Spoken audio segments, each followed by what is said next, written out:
대부분의 50대, 60대들은 은퇴 후 이런 이야기를 자주 합니다.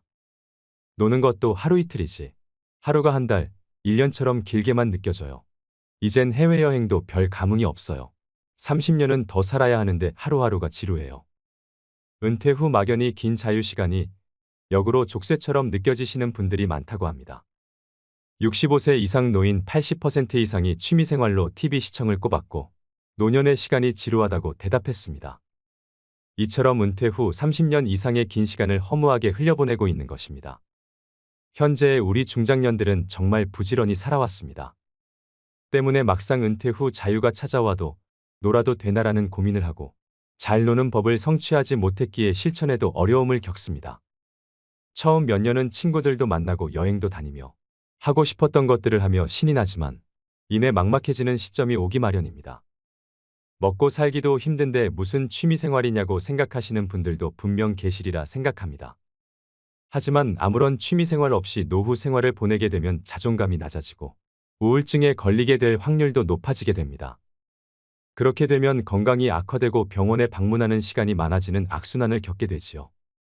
퇴직 후 지나치게 남아도는 시간을 보내는 것이 중장년에겐 큰 도전일 수 있습니다.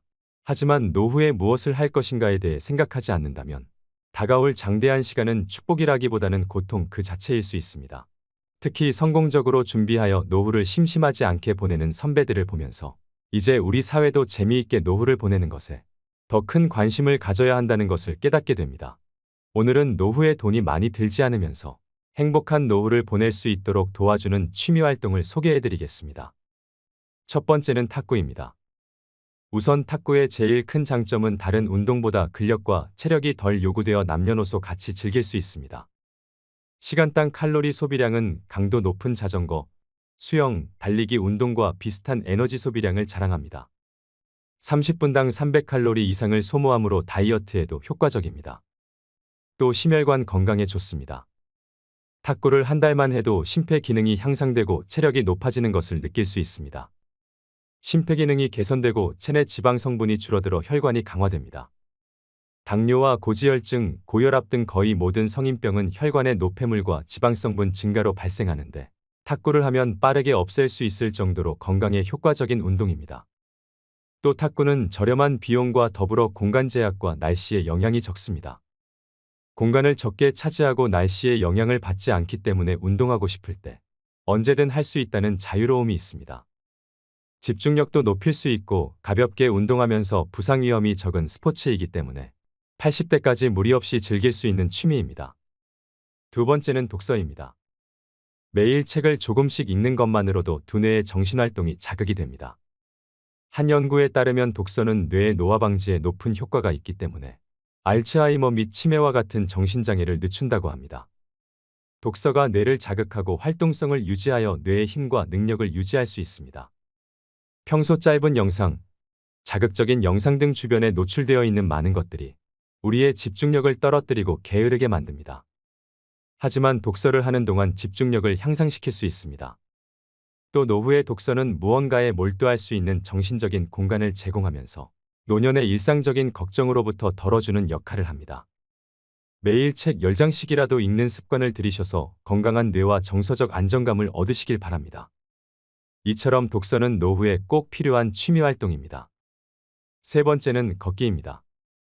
걷기는 노후 운동으로 가장 기본적이면서도 인기 있는 운동 중 하나입니다. 나쁜 콜레스테롤과 중성지방 수치를 떨어뜨려 심혈관계 질환 예방에 도움이 됩니다. 특히 맨발 걷기는 발바닥 전체를 지압하는 효과가 있어 혈액순환을 촉진하고 신진대사를 활성화해 보이지 않는 속 건강을 지키는 데 이롭습니다. 또 걷기는 수면 호르몬 분비를 촉진해 수면의 양과 질을 동시에 개선시킬 수 있으므로 평소 불면증이 있는 사람에게 효과적입니다. 우울증 완화에도 큰 도움이 되는데요. 맑은 공기를 마시고 햇볕을 쬐면 행복 호르몬이라고 불리는 세로토닌 분비가 촉진되어 불안감과 우울감 등이 완화됩니다. 중년 여성들이 흔히 겪는 갱년기 증상 완화에도 큰 도움이 됩니다. 몸이 나빠지는 걸 막고 지금의 건강을 유지하는 데는 걷기만한 운동이 없습니다. 걷는 습관이 쌓이면 인생 후반에 보다 건강한 모습으로 되돌려받을 것입니다. 네 번째는 그림 그리기입니다. 어느 한 연구에서는 그림 그리기는 기분을 좋게 만드는 신경전달 물질인 도파민을 증가시키고 스트레스 호르몬을 줄여준다고 합니다. 실제로 저도 그림 그리는 취미를 가지고 있는데요. 그림을 그릴 때 복잡한 마음과 우울한 감정이 어느새 침착하게 바뀝니다. 그림 그리기는 손의 신경을 자극하는 운동적 요소가 뇌를 자극하여 두뇌 운동에 좋습니다. 미국 알츠하이머 협회에서는 미술을 할 때 불안감이나 우울증이 완화된다고 하는데요. 치매 환자 대부분은 전에 미술 공부를 한 적이 없지만 그림을 그리기 시작하면서 놀랄 정도의 창의적인 그림을 그려내며 증상이 좋아졌다고 합니다. 그림을 꾸준하게 배워놓으면 평생 취미로 삼을 수 있습니다. 장소에 구애받지 않고 적은 재료로도 얼마든지 가능하기 때문에 노후에 접근이 쉬운 취미 중 하나입니다. 5번째는 자전거 타기입니다. 50대에서 60대 분들께 추천드리는 취미입니다. 자전거 운동은 가장 대표적인 유산소 운동입니다. 허벅지와 종아리, 코어 근육을 많이 사용하게 되는데요. 이 근육들은 신체를 이루는 가장 비대한 크기의 근육이라 칼로리 소모가 가장 크고 우리 몸의 균형을 담당하는 중요한 근육입니다. 나이가 들수록 근육의 손실이 많아지는 우리에게 자전거는 선택이 아닌 필수로 나이가 들수록 해야 하는 운동이라고 말하는 이유입니다. 조금은 아이러니한 부분이라고 생각하실 수도 있지만 자전거는 무릎 관절에 아주 좋은 운동입니다. 퇴행성 관절염과 연골의 손상으로부터 주변 인대를 강화할 수 있는 매우 효과적인 운동입니다. 삼성서울병원 교수는 하루 30분 이상 일주일에 4회 이상 자전거를 타는 노인은 신장병이나 중풍을 최대 50% 이상 감소시키고 대장암 및 직장암도 40% 이상 감소시킨다고 밝혔습니다. 6번째는 식물 키우기입니다. 실제로 반려식물을 키우면서 자연과의 접촉을 하게 되면 혈압을 낮추고 마음의 평온함을 증가시킨다고 하는데요. 요즘엔 식집사란 새로운 용어도 등장하고 식물 키우기가 하나의 트렌드로 자리 잡고 있습니다. 식물은 반려동물처럼 비교적 큰 비용이 들지 않고 손이 덜 가면서도 충분한 정서적 교감과 위안을 받을 수 있습니다. 과학자들은 식물을 키우는 것만으로도 전반적인 뇌 건강의 기능을 향상시켜준다 합니다. 꽃과 향기로운 식물은 우리의 감각에 좋은 영향을 미치며 인테리어 소품으로도 활용되어 집에서 휴식하는 시간을 더욱 풍요롭게 만들어줍니다. 또 식물은 공기를 정화시켜주어 건강과 깨끗한 환경에도 많은 영향을 줍니다. 식물 키우기는 나이와 상관없이 누구나 손쉽게 접근할 수 있는 취미이기 때문에 정적인 취미를 찾으시는 분들에게 제격입니다. 7번째는 명상입니다. 연구에 따르면 명상은 스트레스에 아주 효과적인 치료법이라고 합니다. 스트레스는 신체에 미치는 영향이 어마어마한 만큼 부정적인 결과를 불러올 수 있습니다. 또 명상은 자존감과 전반적인 기분을 개선하는 데 도움이 되고 다양한 연구 결과에 따르면 명상은 우울증 치료에 좋은 영향을 준다고 합니다. 4,600명을 대상으로 한 연구 결과에서 명상이 우울증을 유발하는 염증성 화학물질의 분비량을 감소시킨다는 사실이 확인되었습니다. 기억력 개선에도 도움이 되는데 우리가 무언가를 더 잘 기억할 수 있게 하고 마음을 젊게 유지하도록 도와줍니다. 심지어 알츠하이머병과 같은 질병 예방에도 긍정적인 효과를 얻을 수 있는데요.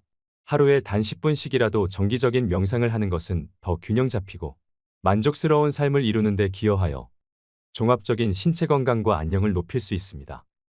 젊은 사람뿐만 아니라 나이가 든 사람에게도 적극 권장되는 취미 활동입니다.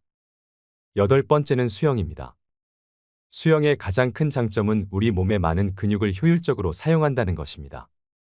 물속에서 하는 운동이기 때문에 관절에 무리를 주지 않으면서도 평소에 잘 사용하지 않는 팔, 어깨 등의 근육을 사용합니다.